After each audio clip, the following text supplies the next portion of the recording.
जय हिंद दोस्तों, नमस्कार। बात कर लेते हैं दिन भर की सारी बड़ी खबरों की, जहां सबसे पहले आपको बताएंगे चीन समेत इन 7 देशों ने कर दी पाकिस्तान की घनघोर बेइज्जती। 258 पाकिस्तानियों को देश से खदेड़ा बाहर। जी हां, बताएंगे ऐसा हाल सिर्फ पाकिस्तानियों का ही हो सकता है, वो भी पाकिस्तानी हुक्मरानों के करतूतों की वजह से। दोस्तों तो वहीं आपको बताएंगे अगले महीने फ्रांस के दौरे पर जाएंगे प्रधानमंत्री मोदी जी। इतने राफेल, इतने पनडुब्बियों की डील हो सकती है फाइनल, जो भारत के लिए बहुत बड़े किसी मील के पत्थर से कम नहीं होने वाला ये डील। दोस्तों वहीं आपको बताएंगे कैसे डीआरडीओ ने तैयार किया हिम कवच, अब -60 डिग्री में भी बिना परेशानी देश की सुरक्षा कर सकेंगे अपने जवान। तो वहीं नेतन्याहू ने जारी किया अखंड इजराइल का मैप, सऊदी, यूएई से लेकर मिस्र, सीरिया तक में मचा दी हलचल। सारी जानकारियां दोस्तों विस्तार से आपको बताने वाले हैं, बस आप वीडियो के लास्ट तक बने रहेगा। और खबरों में आगे बढ़ने से पहले देश भारत का निरंतर समर्थन करते हैं तो वीडियो को लाइक करके चैनल को सब्सक्राइब करके बेल आइकन दबा के कमेंट में जय हिंद अवश्य कह दीजिएगा। बात कर लेते हैं पहली और सबसे बड़ी खबर की, जहां चीन समेत इन 7 देशों ने कर दी पाकिस्तान की घनघोर बेइज्जती। 258 पाकिस्तानियों को देश से खदेड़ा बाहर। दोस्तों पाकिस्तान भले ही दुनिया भर में अपनी पीठ थपथपाता रहता है, लेकिन उसकी साख पर हमेशा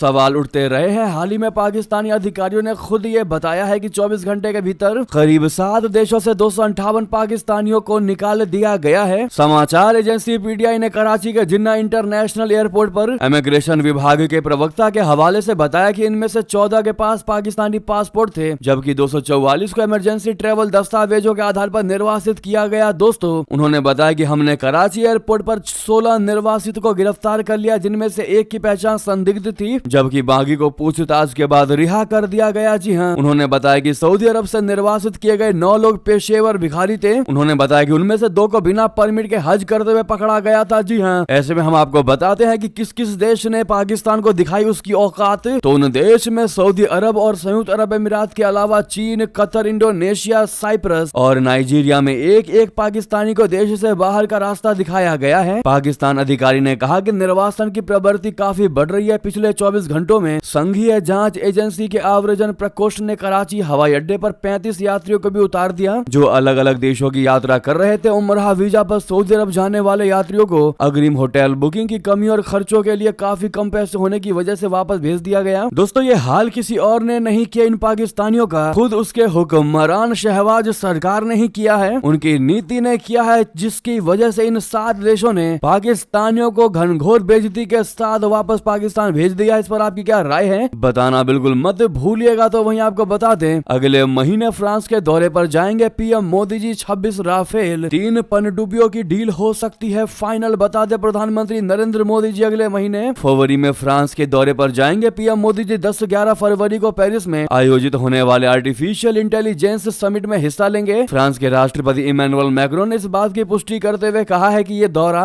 एआई के क्षेत्र में भारत के साथ संवाद को मजबूती देने के उद्देश्य से किया जा रहा है। द हिंदू की रिपोर्ट के मुताबिक इस विजिट के दौरान भारत और फ्रांस के बीच 2 बड़ी डिफेंस डील फाइनल हो सकती है, जिनकी अनुमानित कीमत $10 अरब से अधिक है। इनमें भारतीय नौसेना के लिए 26 राफेल एम फाइटर जेट्स की खरीद और 3 अतिरिक्त स्कॉर्पियन श्रेणी की पारंपरिक पनडुब्बियों का सौदा शामिल है। जी हाँ दोस्तों, ऐसे में happy journey PM Modi ji कहना मत भूलिएगा। वहीं आपको बता दें अब -60 डिग्री में बिना परेशानी, बिना किसी दिक्कत के देश की सुरक्षा कर सकेंगे अपने भारतीय जवान। डीआरडीओ ने तैयार कर दिया ऐसा ही एक हिम कवच। बता दें रक्षा अनुसंधान एवं विकास संगठन यानी डीआरडीओ ने हिम कवच बहुस्तरीय वस्त्र प्रणाली को सफलता पूर्वक विकसित किया है, जिसे अत्यधिक ठंडे वातावरण में काम करने वाले सैन्य कर्मियों की सुरक्षा के लिए डिजाइन किया गया है। +20 डिग्री से -60 डिग्री सेल्सियस तक के तापमान को झेलने के लिए डिजाइन किए गए हिम कवच ने हाल ही में वास्तविक परिचालन स्थितियों के तहत सभी टेस्ट को पास कर लिया है, जो भारत की रक्षा क्षमताओं में एक महत्वपूर्ण प्रगति को दर्शाता है। दोस्तों हिम कवच प्रणाली में कई परतें शामिल है, जिनमें से प्रत्येक इष्टतम इंसुलेशन, सांस लेने की क्षमता और आराम सुनिश्चित करने के लिए एक विशिष्ट कार्य करती है। यह डिजाइन दृष्टिकोण सैनिकों को आवश्यकता अनुसार परतों को जोड़कर या हटाकर बदलती जलवायु परिस्थितियों के अनुकूल होने की अनुमति देता है। हिमालय क्षेत्र में संचालन के लिए ऐसी मॉड्यूलरिटी महत्वपूर्ण है, जहां तापमान में भारी गिरावट आ सकती है, जिससे कर्मियों के लिए गंभीर चुनौतियां पैदा हो सकती है। दोस्तों यानी कि आप कह सकते हैं कि डीआरडीओ लगातार भारत की सुरक्षा में निरंतर मॉडिफिकेशन करता रहता है। वहीं आपको बता दें नेतन्याहू ने जारी किया अखंड इजराइल का मैप, सऊदी, यूएई से लेकर मिस्र, सीरिया तक मची खलबली। जी हाँ, इजराइल के एक मैप से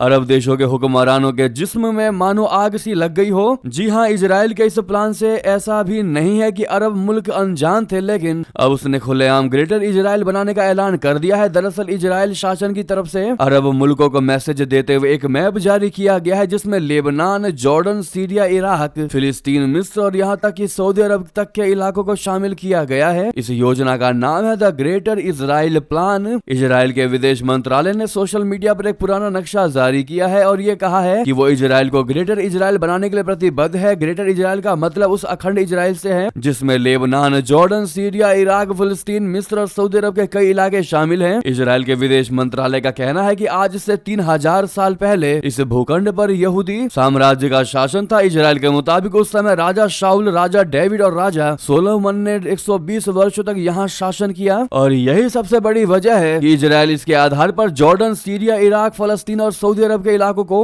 अखंड इजराइल का हिस्सा मानता है। दोस्तों वहीं आपको बता दें, भारत की सरजर्मी पर बांग्लादेश की सियासत का नया मोड़। बांग्लादेश की अंतरिम सरकार ने भारत में शेख हसीना के वीजा विस्तार के मुद्दे पर अपनी प्रतिक्रिया दी है। बांग्लादेश सरकार ने यह कहा है कि एक बार पासपोर्ट रद्द हो जाने के बाद वीजा का मामला बेमानी हो जाता है। टाइम्स ऑफ इंडिया के मुताबिक शेख हसीना जो अगस्त 2024 में बांग्लादेश में हुए विरोध प्रदर्शनों के बाद भारत भाग गई थी, जो वर्तमान में भारत में निवास परमिट के तहत रह रही हैं। बांग्लादेश की सरकार ने जुलाई 2024 में हुए विद्रोह और विरोध प्रदर्शनों के दौरान 97 व्यक्तियों के पासपोर्ट रद्द कर दिए थे। इनमें शेख हसीना का नाम भी शामिल था। सरकार ने आरोप लगाया कि हसीना और अन्य व्यक्तियों का संबंध विरोध प्रदर्शनों के दौरान कथित रूप से लोगों की गायब होने और हिंसा में शामिल होने से था। इसके बाद अंतर्राष्ट्रीय अपराध न्यायाधिकरण ने हसीना और 11 अन्य लोगों के खिलाफ गिरफ्तारी वारंट भी जारी किए। वहीं बता दें, बांग्लादेश में फिर उत्पाद संगीत कार्यक्रम पर हमला बोला, कलाकारों को पीटा, कुर्सियों और म्यूजिक सिस्टम को तोड़ डाला। दोस्तों बांग्लादेश में उत्पातियों का हंगामा जारी है और ये कम होने का नाम नहीं ले रहा। बांग्लादेश के मयमनसिंह जिले में मुसलमानों की भीड़ ने बाउल संगीत कार्यक्रम के दौरान अचानक हमला कर दिया। उन लोगों ने वहां मौजूद गायकों को पीटा और अल्लाहू अकबर के नारे तक लगा दिए। जी हाँ, मयमनसिंह जिले में एक दिन पहले बाउल संगीत समारोह का आयोजन किया गया था। कार्यक्रम के दौरान संगीत का कार्यक्रम शांतिपूर्ण तरीके से चल रहा था, लेकिन जैसे ही इसकी जानकारी मुस्लिम कट्टरपंथियों को लगी तो वो आयोजन स्थल पर पहुंच गए और उन्होंने हमला कर दिया। दोस्तों वहीं आपको बता दें, डोनाल्ड ट्रंप से मुलाकात के लिए तैयार हुए व्लादिमीर पुतिन प्रवक्ता ने किया सबसे बड़ा ऐलान। सबसे बड़ा सवाल, क्या रुकेगा रशिया यूक्रेन का युद्ध? बता दें, रशिया के राष्ट्रपति व्लादिमीर पुतिन और अमेरिका के नवनिर्वाचित राष्ट्रपति डोनाल्ड ट्रंप के बीच जल्द ही मुलाकात हो सकती है। क्रेमलिन प्रवक्ता दिमित्री पेस्कोव ने इस संबंध में बयान देते हुए कहा है कि पुतिन हमेशा ही ट्रंप समेत तमाम अंतर्राष्ट्रीय नेताओं से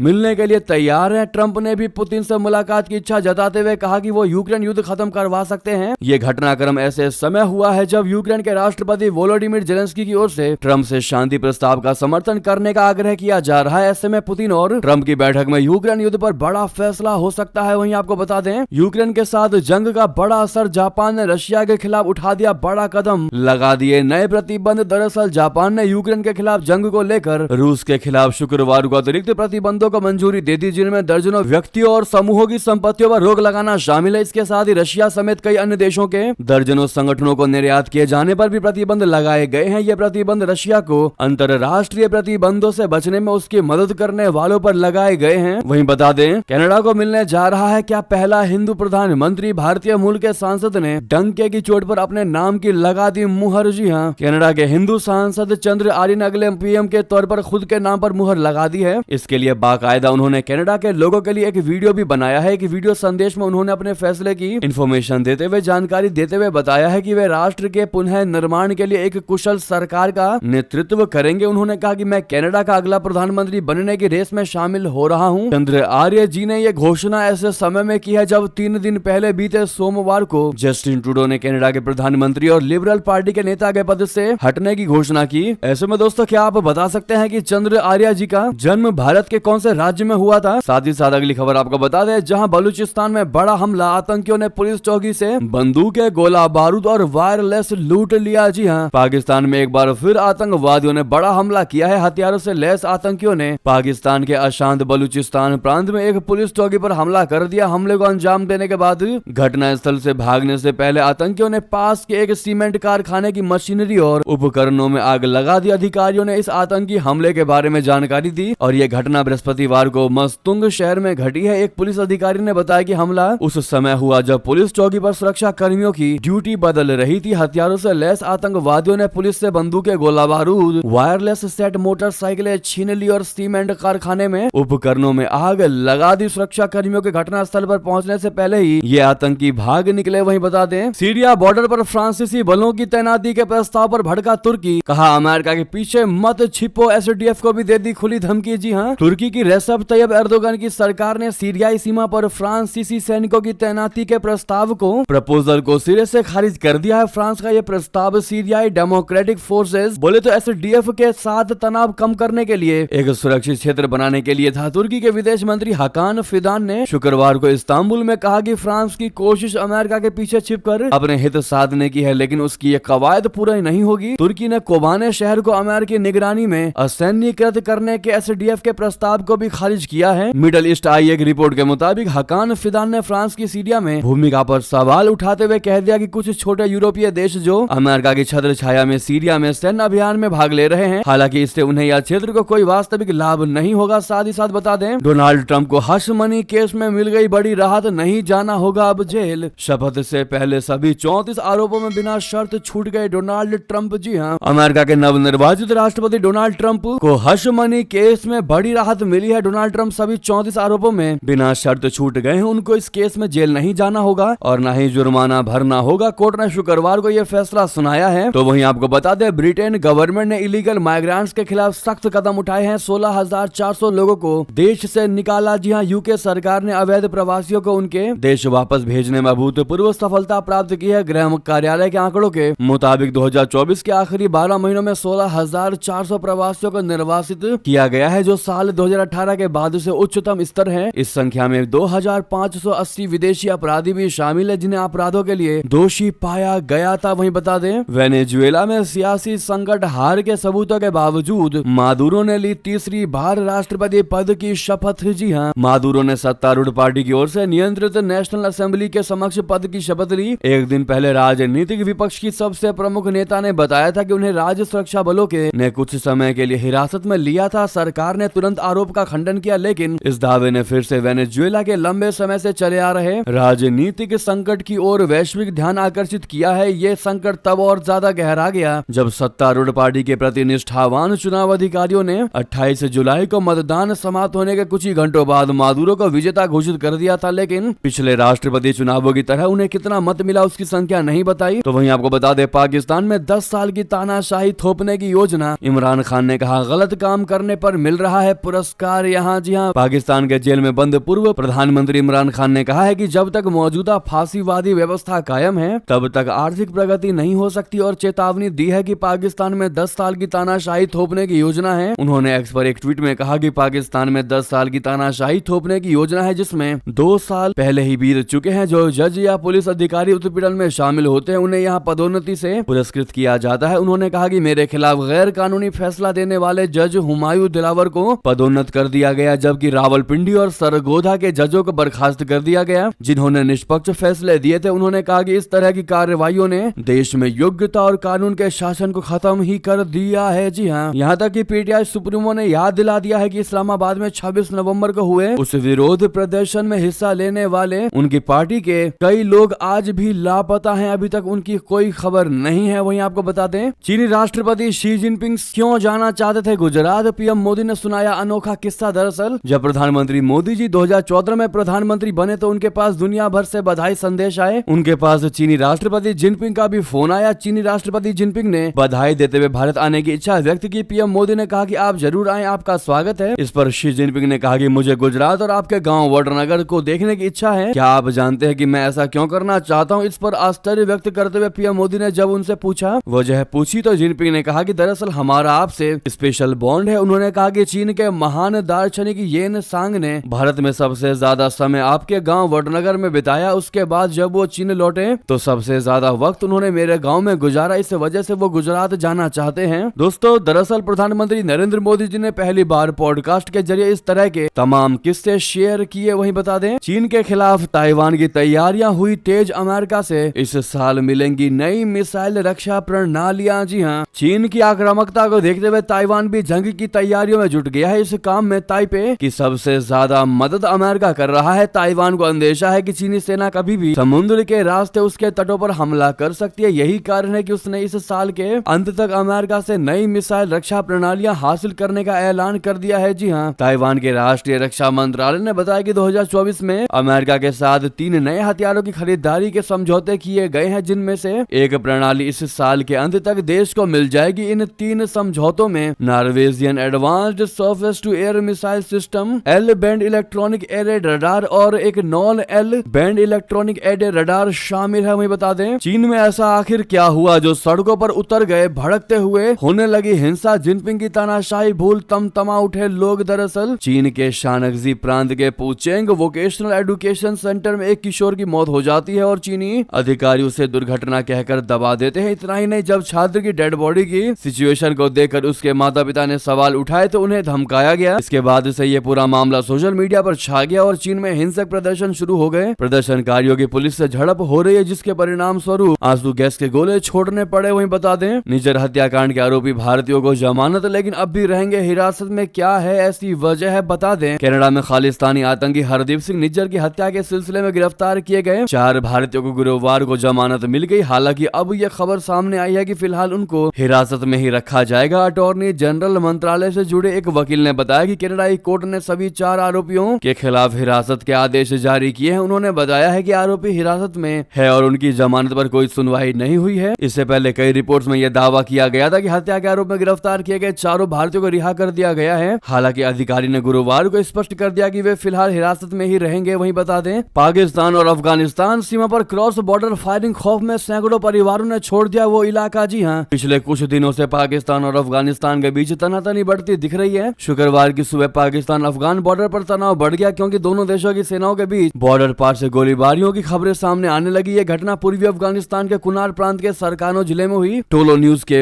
रिपोर्ट के मुताबिक स्थानीय सूत्रों ने बताया कि पाकिस्तानी सेना ने शुक्रवार को करीब 1:30 बजे सरकानो जिले के नवापास इलाके के रॉकेट हमले किए। कथित तौर पर रॉकेट्स ने आवासीय घरों को निशाना बनाया, जिसके बाद 10 जानवर मारे गए और सैकड़ों परिवारों के इलाके से भागने का मजबूर पल खोजना पड़ा। अफगान सीमा बलों ने जवाबी गोलीबारी की, लेकिन पाकिस्तानी पक्ष के हताहतों के बारे में जानकारी स्पष्ट नहीं है। वहीं बता दें, झारखंड से एक बहुत बड़ी खबर आ रही है निकलकर, जहां रघुवर दास की एक बार फिर बीजेपी में धमाकेदार वापसी। जी हां, झारखंड के पूर्व मुख्यमंत्री रघुवर दास ने ओडिशा के राज्यपाल पद से इस्तीफा देकर बीजेपी में वापसी की। उन्होंने कहा कि पार्टी जल्द ही सत्ता में वापस आएगी और लोगों की सेवा करने का संकल्प लिया। झारखंड के पूर्व मुख्यमंत्री रघुवर दास ने साल 2023 में ओडिशा के राज्यपाल के पद से इस्तीफा देकर एक बार फिर से मुख्य धारा की राजनीति में कदम रखा है। शुक्रवार को उन्होंने भारतीय जनता पार्टी यानी बीजेपी की सदस्यता ग्रहण की, जहां पार्टी के वरिष्ठ नेता और सैकड़ों समर्थकों ने उनका गर्मजोशी से स्वागत किया। इस अवसर पर उन्होंने साल 1980 के बाद दूसरी बार पार्टी की सदस्यता ली और कहा कि मैं बहुत खुश हूं कि मुझे लोगों की सेवा करने का अवसर मिल रहा है। वहीं बता दें, दिल्ली पर जितना अधिकार केजरीवाल का है, उतना ही यूपी से आए लोगों का भी है। जी हां, अब सीएम योगी जी ने भारी पलटवार किया केजरीवाल पर। दोस्तों, आम आदमी पार्टी के संयोजक अरविंद केजरीवाल द्वारा यूपी और बिहार के लोगों के दिल्ली में फर्जी वोटर बनाने के बयान पर अब सीएम योगी ने कड़ी प्रतिक्रिया दी है। उन्होंने कहा कि दिल्ली पर जितना अधिकार अरविंद केजरीवाल का है, उतना ही अधिकारी उत्तर प्रदेश, बिहार या देश के किसी भी कोने से आए हुए लोगों का है। दिल्ली में वहाँ की सुविधाओं के साथ साथ वहाँ के विकास में भी वो योगदान देता है, तो यहाँ मतदाताओं के बनने का उसे पूरा अधिकार है। सीएम शुक्रवार को प्रयागराज में एक निजी चैनल के कार्यक्रम में बोल रहे थे। उन्होंने कहा कि अगर उत्तर प्रदेश, बिहार का कोई व्यक्ति या उत्तराखंड का कोई नागरिक दिल्ली के अंदर दिल्ली सरकार की सेवा में है, तो उसके वहाँ का मतदाता बनने का पूरा अधिकार है। मतदाता बनाने का काम लोकल स्तर पर लोकल सरकार करती है, जो राज्य सरकार दिल्ली की भारत निर्वाचन आयोग के माध्यम से मतदाता बनाया जाता है। इसमें सरकारों का बहुत हस्तक्षेप नहीं होता है। इस पर सवाल उठाना संवैधानिक संस्था पर प्रश्न उठाने जैसा है। वहीं बता दें, केंद्रीय मंत्री ने कहा जो चोरी करेगा जेल जाएगा। केजरीवाल के बयान पर कहा वक्त आने पर उसको भी देंगे जवाब। जी मुजफ्फरपुर जिले के तिरहुत प्रमंडल में पहुंचे केंद्रीय जल शक्ति मंत्री राजभूषण निषाद ने दिल्ली के पूर्व मुख्यमंत्री और आम आदमी पार्टी के नेता अरविंद केजरीवाल पर जमकर निशाना साधा। केजरीवाल द्वारा बिहार और उत्तर प्रदेश के लोगों को दिए गए एक बयान को गलत और आपत्तिजनक बताते हुए केंद्रीय मंत्री ने कहा कि बिहार के लोगों को नीचा दिखाने की कोशिश बर्दाश्त नहीं की जाएगी। उन्होंने कहा कि जो बयान दिया गया है वो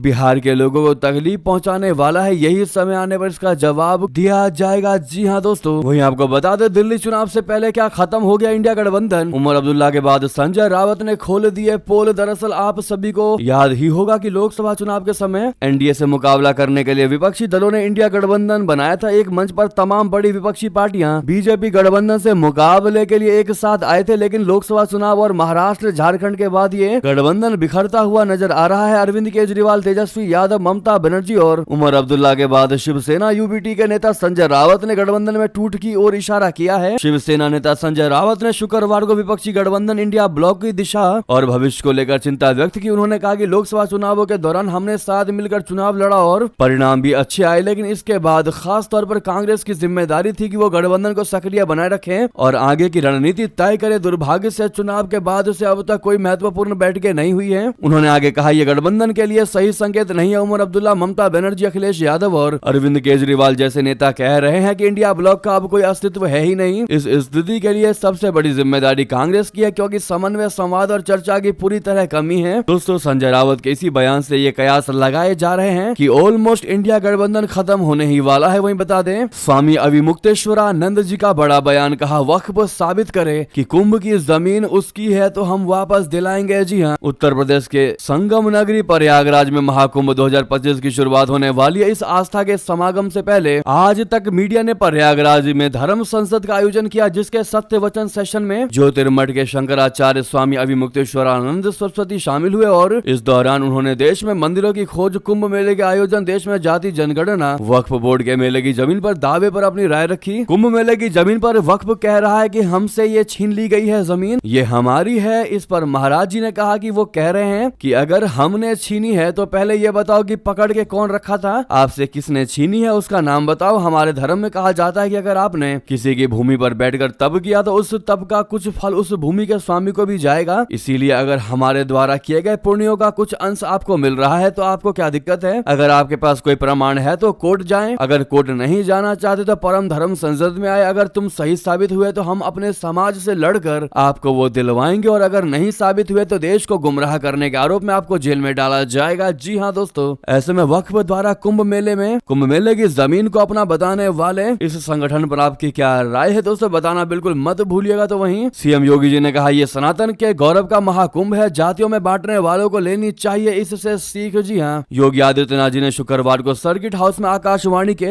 एफएम रेडियो चैनल कुंभ वाणी का शुभारंभ किया। इस मौके पर सीएम योगी जी ने कहा कि महाकुंभ सनातन के गौरव का महाकुंभ है। जो लोगों को जातियों में बांटना चाहते हैं उन्हें देखना चाहिए कि कुंभ से जाति का भेद मिट जाता है। इसी बीच दोस्तों, ये थे भी की सारी बड़ी खबरें। आपको खबर कैसी लगी कमेंट बताना बिल्कुल मत भूलिएगा। साथ ही इस वीडियो को लाइक करके, चैनल को सब्सक्राइब करके, बेल आइकन दबा के जय हिंद कह दीजिएगा। मिलता अगली खबर में। बहुत बहुत धन्यवाद, बहुत बहुत आभार।